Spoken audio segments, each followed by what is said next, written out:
Hola, buenos días, Kate, ¿cómo estás? Hola, buenos días, ¿cómo vas? Bien, bien, muchas gracias. Bueno, estamos aquí reunidos para responder unas preguntas que han quedado por abordar en el día del webinar de Navegando por GAM 5, Innovación y Conformidad. Entonces, vamos a dar respuesta a las preguntas para que los usuarios que se conectaron puedan obtener más información al respecto. Ok. Listo, bueno, la primera pregunta es ¿qué tan adaptados o aceptación con los agentes regulatorios como el INVIMA hay con estas nuevas tecnologías? Pues en realidad, si tú te pones a revisar, ningún ente regulatorio te dice está mal, está bien. Inclusive, INVIMA tiene un plan estratégico de tecnologías de la información que cubre desde el 2023 hasta el 2027 y ahí contempla. O sea, tengo claro por lo menos en el INVIMA que pues ellos valoran el potencial que tiene la inteligencia artificial para optimizar los procesos, ¿no? Pero obviamente ellos dicen, o sea, tienen como una premisa de que todo tenga una supervisión y una validación humana, porque pues obviamente nosotros podemos identificar mucho más fácil la seguridad y el bienestar de la población. Entonces, no es que haya un rechazo, tampoco es que hayan mencionado mucha cosa, pero sí ya lo están contemplando y son conscientes del valor que esto nos aporta. Listo, Kate, muchas gracias por esa respuesta. La siguiente pregunta es, ¿cómo se calificaría o se desafía la predicción y el análisis de datos de una IA versus una hoja de cálculo validada? Ok, pues primero tenemos que entender que la hoja de cálculo, y digamos que no es que aprenda, a diferencia de estas herramientas, sino que la hoja, digamos, nosotros la programamos, la configuramos y tenemos que validar esa programación. Entonces, precisamente, digamos que tenemos que garantizar de que cumpla con el resultado esperado y por eso es que dentro de las pruebas, en las hojas de cálculo, programamos que las funciones o código que desarrollamos en esta cumpla versus la fórmula maestra o el desarrollo de la fórmula que necesitamos, o la fórmula matemática, por decirlo así, contra la función que estamos configurando. Pero digamos que ya no aprende. Ella está ahí, yo la configuro y pruebo que esa configuración cumpla con ese criterio de aceptación. A diferencia de las IAs, como ya sí aprenden, yo tengo que probar que eso que yo estoy, esas instrucciones que yo le estoy dando, ese modelo que yo estoy desarrollando, pues le deje claro con qué debe cumplir y eso es lo que tengo que probar. Entonces yo al modelo le tengo que dar instrucciones claras sobre lo que debe y lo que no debe hacer. Y tengo que probar que eso que no debe hacer, pues realmente no lo esté haciendo. Aparte de eso, garantizar en la configuración del modelo, porque digamos que a veces tenemos como una concepción de que, pues, o lo vemos como ejemplo, un chat GPT, un Gemini o lo que sea que estamos usando en el día del día a día, que me arroja toda la información de Internet. Esto no funciona así. Esto funciona, digamos, estos son unas configuraciones personalizadas, unos desarrollos personalizados que yo le puedo decir de dónde toma la información, qué información no debe tomar y quién puede alimentar de información para que aprenda y qué información no tomo, sino que simplemente me limito a dar respuesta. Entonces, esto es como la diferencia y lo que a la hora de probar estas IAs, digamos, si se están usando, lo que yo tendría que tener en cuenta de diferencia con una hoja de cálculo. Listo, Kate. La siguiente pregunta es si se tiene un software que me ayuda a generar reportes como protocolos e informes de validación. Lo debo validar teniendo en cuenta que no es inmerso en un proceso de fabricación, sino que solo lo utilizo para agilizar y guiar la duración de documentación requerida. Yo sí tengo, digamos que es que esto depende, volvemos al mismo punto. ¿Por qué? Porque si ese informe simplemente me está volviendo una tabla, un gráfico tal cual, y digamos que me está ahorrando el proceso, por decirlo así, manual, pues tocaría entrar a revisar. Pero en el fondo hay que mirar qué parametrización tiene, cómo está transformando los datos, y en su mayoría sí transforma sus datos, hace funciones y hace cosas. Entonces yo tengo que verificar y dentro de la validación yo lo que hago o lo que pruebo, digamos que a veces puede probar como un complemento del sistema original de donde estoy tomando la información. O sea, es que es complejo sin entender de qué me estás hablando o de lo que la persona pedía en esa pregunta, pero es que, digamos que cómo procesa ese sistema los datos es lo que me permite a mí decir si tengo que validarlo o no. Porque si no está procesando ninguna información, sino que simplemente lo está entregando y él no tiene la capacidad de alterar un resultado, pues yo digo, listo, no, lo podemos decir, es como que se prueba su calidad, funciona y ok. Pero el tema es que en la mayoría este tema de reportería sí transforma los datos y puede llegar a haber un error en esa transformación que me diga, me cambie un resultado de cumple o no cumple. Pero digamos que no tengo todo el contexto para decirte, no, sí, se valida. Entonces, parte siempre de la premisa de que dependiendo de cómo ese sistema manipule y qué información está teniendo y qué impacto tienen las decisiones que se toman con ese informe, si lo debo validar o no.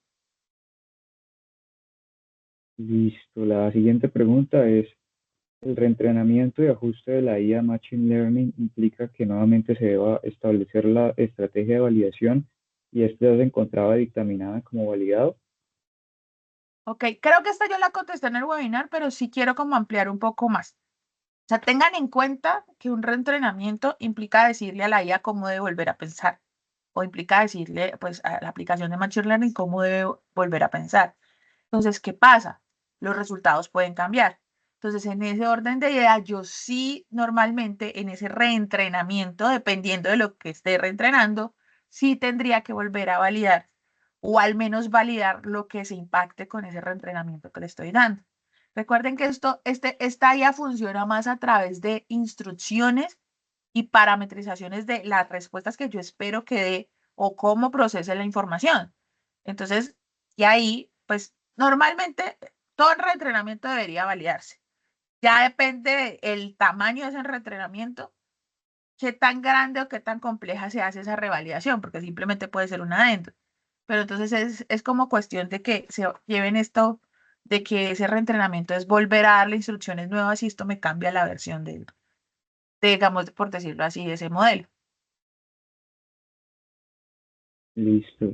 Hay otra pregunta que dice, ¿la validación ágil es aceptada por entidades regulatorias como COFEPRIS, INVIMA?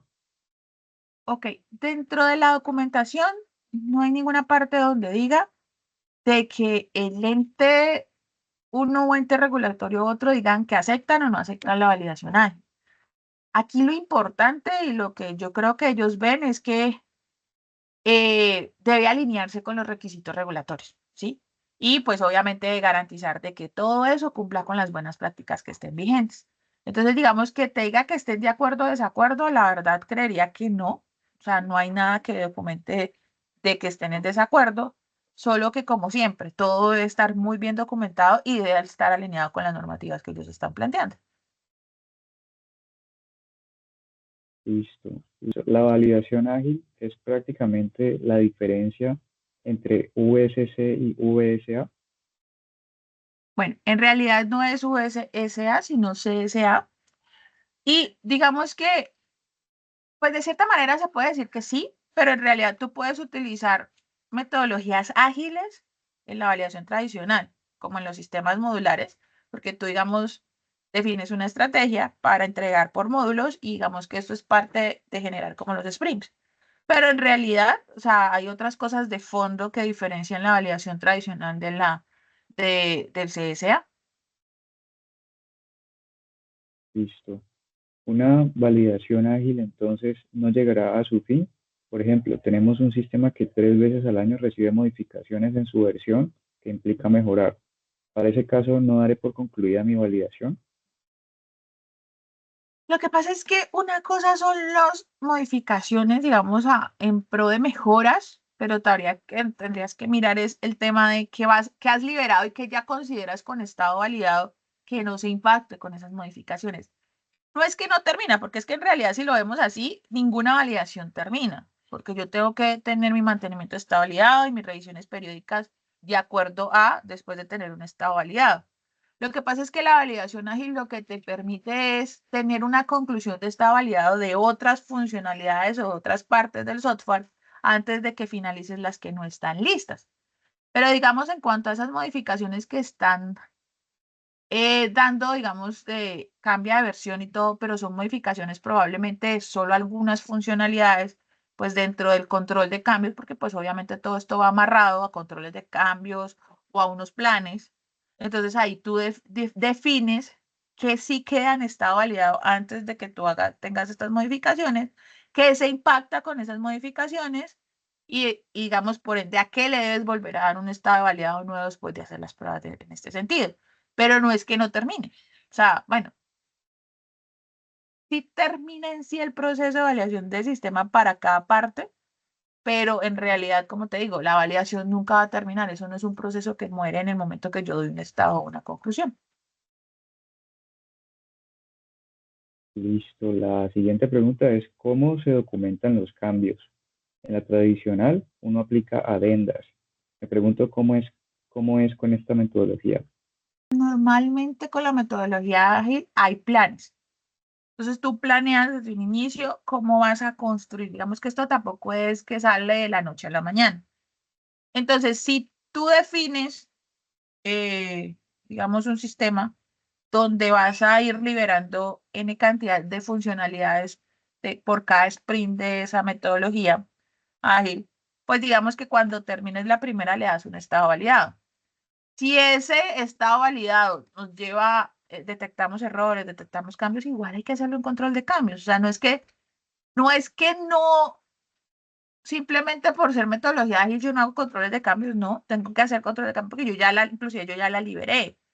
Puede que en un ciclo de esa validación me diga no cumplió. Entonces ahí ya viene amarrado, digamos, a unos hallazgos y unas cosas. Entonces ahí es lo que me hace, digamos, volver a probar en un ciclo diferente. Pero ese que no cumplió no me va a afectar el estado general o el estado de validación del sistema de otras funcionalidades, sino que es esa específicamente. Entonces aquí es más cómo se va manejando y cómo definen esos planes para saber cómo se va a documentar. Pero la documentación, digamos que en realidad cada fase de pruebas va a tener, entre comillas, de acuerdo a su categoría, los mismos ciclos o los mismos documentos, solo que pues vas a tener, digamos, un poco más de protocolos, por decirlo así, versus a una validación tradicional donde, digamos, solo tienes 3 o 4, dependiendo si el sistema es nuevo, pero tienes que esperar al final para poder usar el software si nos hablamos de un deber ser. En cambio, en esta tú puedes ir empezando a usar el software, eso que estás usando sí está en estado validado, y entonces cada uno tiene, pero son pruebas mucho más pequeñas, son más pequeños esos protocolos. Listo. La siguiente pregunta es, ¿el dictamen de estado validado en un sistema, en una validación ágil, entonces puede documentarse con fechas a la par o en las mismas fechas de entregas del proyecto final? O sea, digamos que conforme yo voy probando, voy liberando. Entonces, digamos que a la fecha, creo que es parte de lo que él dice a la par de esa liberación, pues yo ya ese pedazo lo considero validado. No tengo que esperar al final del proyecto para decir, no, es que ya todo el sistema quedó validado, bueno, lo que se hace con la validación tradicional. Aquí simplemente es yo voy liberando esas partes y esas partes van quedando validadas y las puedo usar con la tranquilidad del cumplimiento, digamos, que se busca con la validación. Vale, la siguiente pregunta dice, entonces, en una validación ágil no se validan por etapas, diseño, instalación, operación y desempeño, sino de acuerdo a las funciones evaluadas previamente con análisis de riesgos. Ok, no es que no se evalúe por etapas.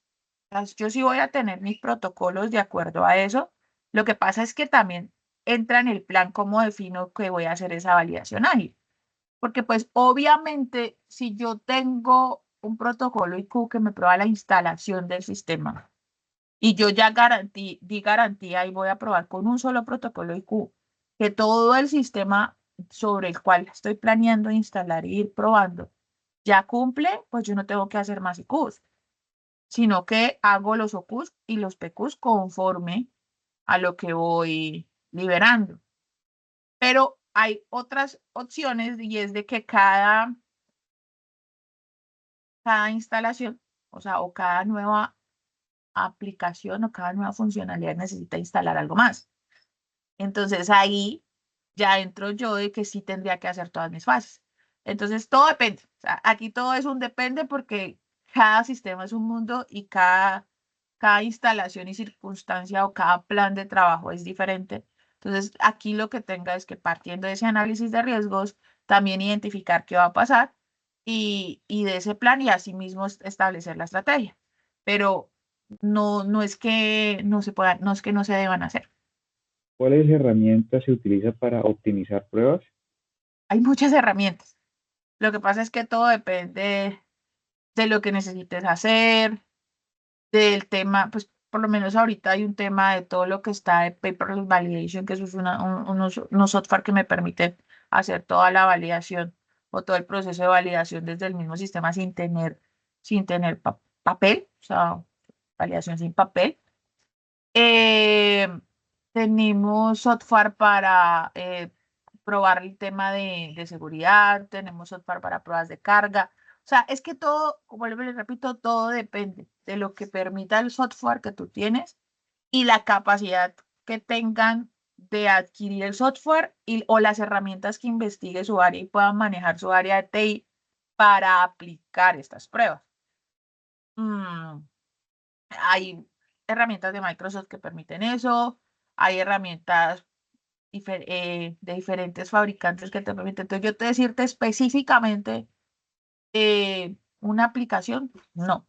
Lo que te digo, todo depende de qué quieres automatizar y te toca investigar de acuerdo a lo que tengas en la compañía, cuál es la herramienta que más se ajusta y te sirve.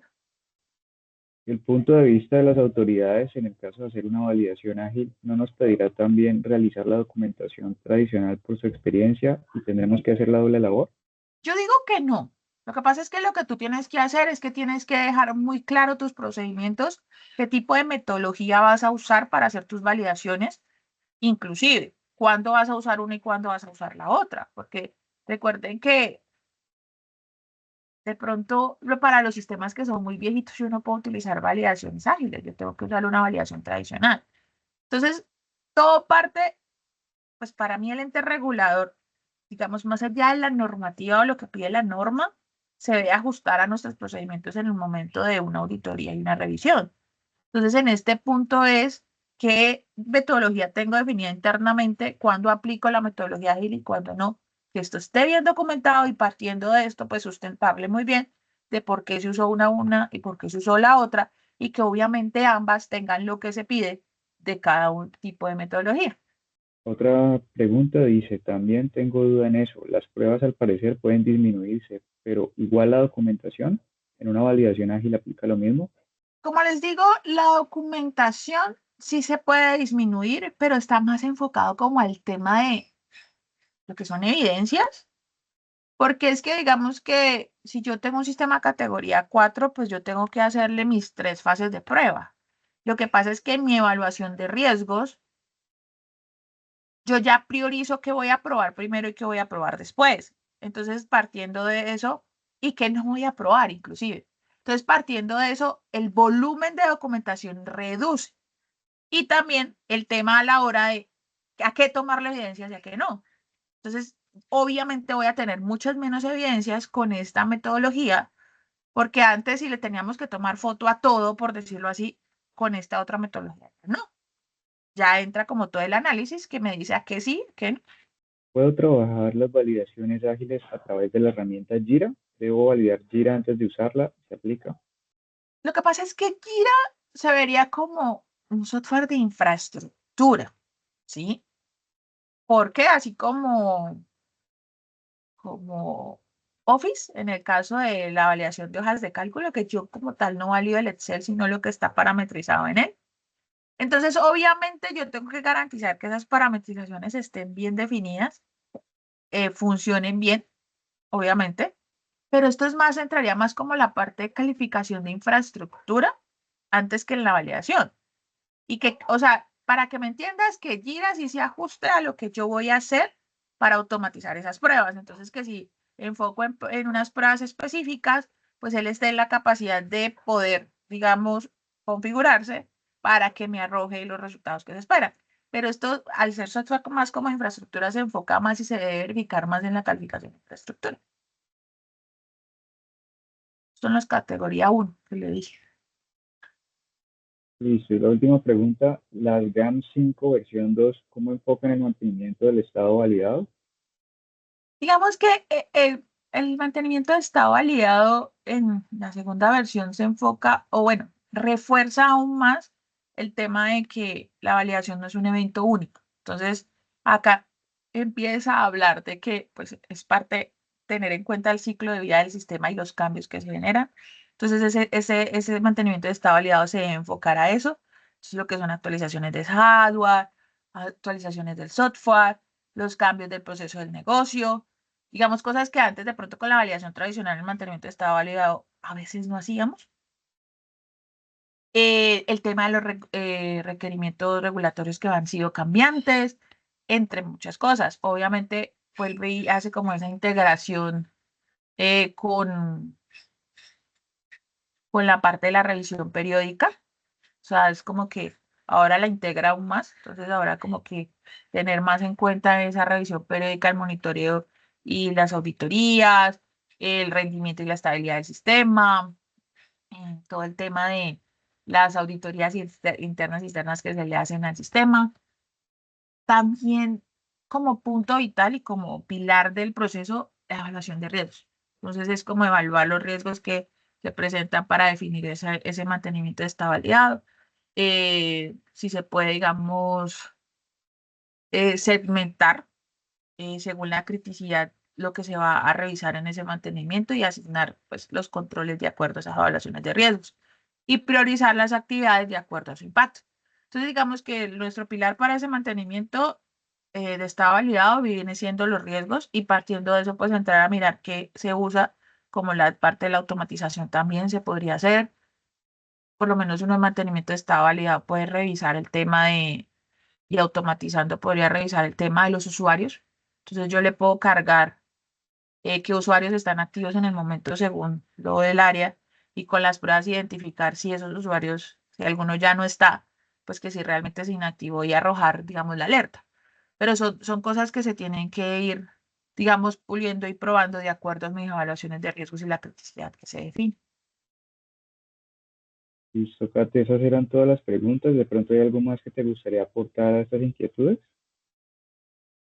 Pues digamos que como conclusión, yo diría que esto es un tema que todavía hay mucho por explorar. Hay muchas cosas que nos toca ir aprendiendo a partir de las pruebas que se hagan y los ensayos, pero que pues siento que con la agilidad que tiene ahorita todo el desarrollo tecnológico es una gran herramienta para irnos adaptando a esos cambios, que era, digamos, parte de la preocupación con la validación tradicional y esos cambios frecuentes que se estaban presentando en muchos de los sistemas. Entonces creo que esto es un gran aporte y pues obviamente la IA llegó para quedarse y a cambiarnos mucho la forma de pensar y pues tenemos que empezar a mirar cómo la vamos a aplicar y pues qué beneficios nos trae y también qué impacto nos trae a nivel de nuestros procesos, pero pues obviamente no es nada que no se pueda hacer y pues después de que todo esté bien documentado y después esté de acuerdo a la regulación, creo que cualquier cosa de esta se puede implementar. Listo, Kate, muchísimas gracias por tus respuestas. Esperamos que hayan sido experiencias pues altamente importantes para los usuarios, para todos los que se conectaron al webinar y nos vemos en otra ocasión. Muchísimas gracias.